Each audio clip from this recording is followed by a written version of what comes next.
is Russell Westbrook needed 16 rebounds last night to average a triple-double for a second straight season. If you doubted him, you should not have doubted him. He got 20 and 19 assists. Right here on air. Exactly. I doubted my man Russ. Brody, I am sorry. I apologize.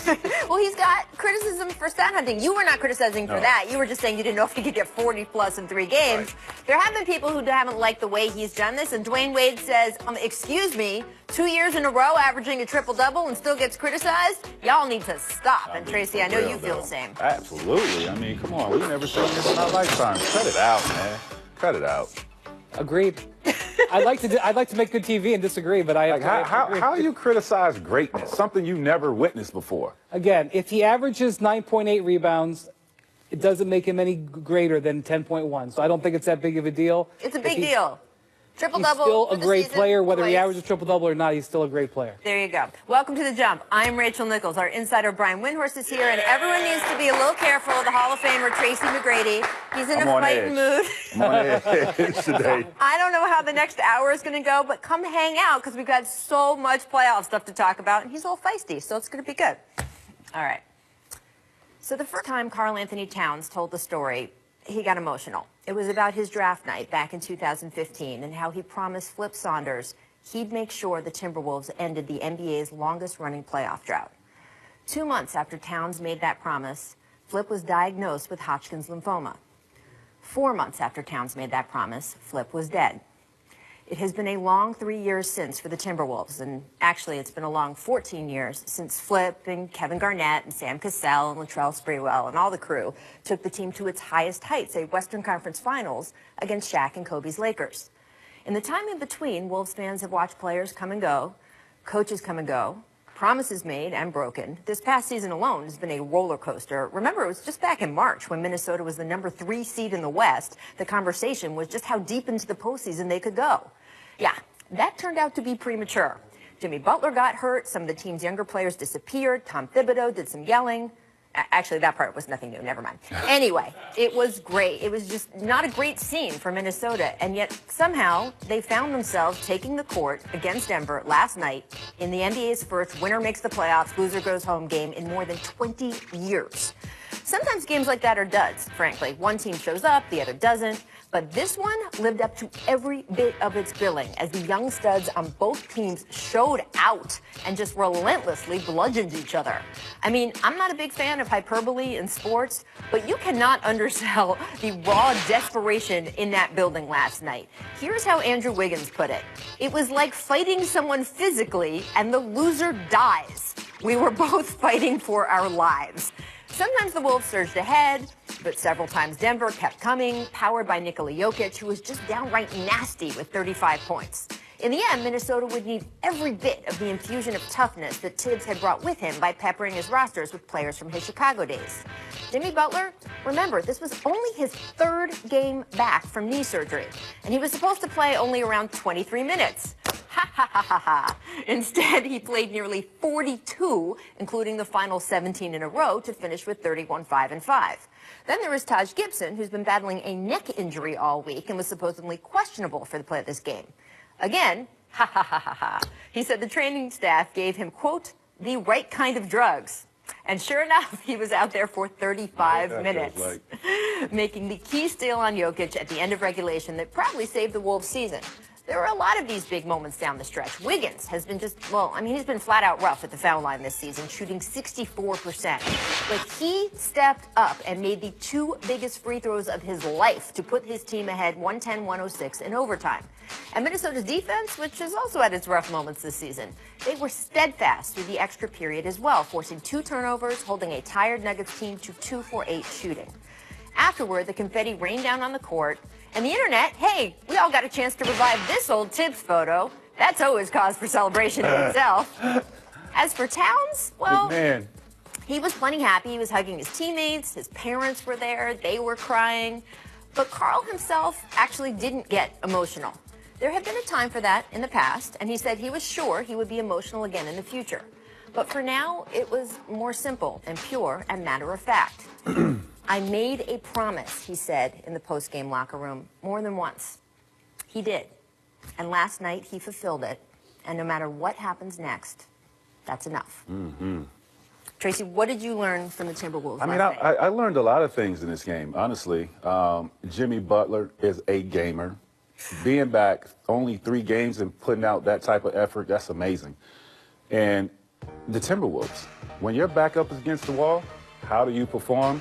And this is the type of effort that we should have been seeing out of this team all season long. With everything at stake in this game, these guys stepped up. They played well, even their young guys. I mean, Andrew Wiggins, who was struggling a little bit this year, played well in the big game. You know, it was win or go home, and these guys obviously didn't want to go home. Shout out to Denver. I mean, with everything they went through this year, not having their best player in Paul Millsap, and he just didn't look the same coming back from his injury, but they competed it. So, I mean, it was a good game. Rachel, you mentioned the young guys coming through. Towns had a big game. Andrew Wiggins, that moment on the foul line. That was big. The Nuggets players are in his ear. Thibodeau screaming, don't let him near my guy, don't let him near my guy. And he still makes it. So the young players were great, and I commend them for that. But what this reminded us is something we're going to see over and over again in this spring, which is experience and veteran make a difference in this. Yeah. This is a playoff game. Yeah.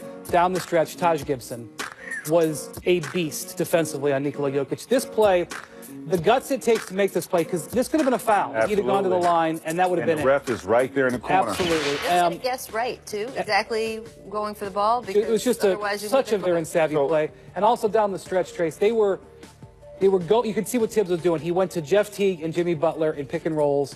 He trusted those two guys. Teague had a huge overtime, made a big floater. The money that they spent on the trades and the free agency paid off last night, and the veterans got the So, Wolves. Rachel, this is the thing. I mean, I know it's a one-game series, right? It's one game, and it's like, who's going to step up to the plate? Like, who are you? What type of player are you? Are you going to be that player that folds when the pressure is hot, you know, when it's up? Or are you going to be that player that steps up to the plate? And these guys, who I didn't think were going to play as well, they stepped up to the plate, and they did a great job of making it to the playoffs. And I'm just going to say it one more time because we're showing that old video of Flip again in the 2004 team and everything.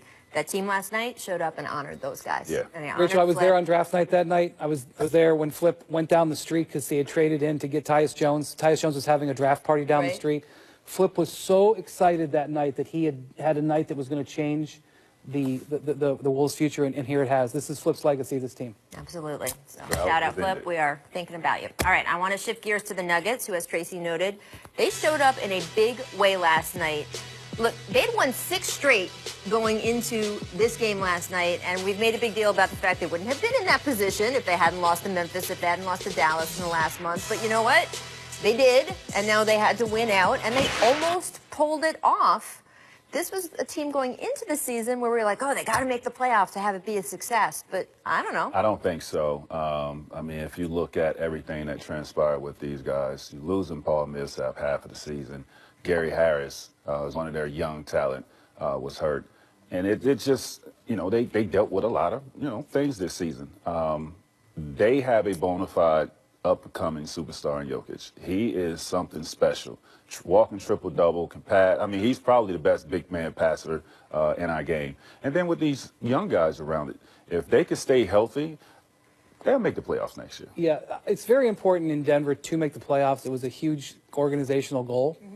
And so I guess from that standpoint, they didn't achieve their goal. But 46 wins, a major improvement. How could you not walk away excited about what you saw from Jamal Murray last night? Yeah. In addition to Jokic, Murray was carrying them down the stretch of this game.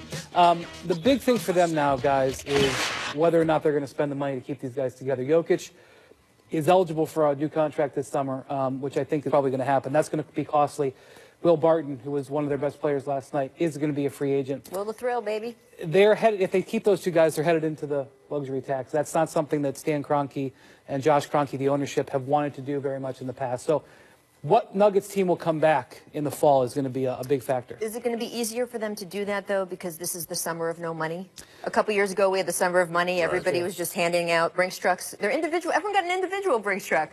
But that this summer, there's so little cash around the league and cap room to go around. Yeah, Will Barton is one of those guys who is free at the wrong time. If he was free the last 2 years, he would, I think, get a $15+ million a year deal. This year, I just don't know if the money is going to be there for them. So, yes, but even that, Rachel, even if they just sign Jokic, they're headed into the tax. And you get into the point where how much money are you willing to pay to be the 8th seed? Right. So the Nuggets have some tough things in front of them. They're still going to have Murray. They're still going to have Jokic. They're still going to have Harris. That's exciting. Right. And you called Millsap their best player. I think Jokic has definitely taken him over. But yeah, it's a promising team, such a promising team. I want to look at the Western Conference playoff bracket as well, because after months of uncertainty, we finally have one.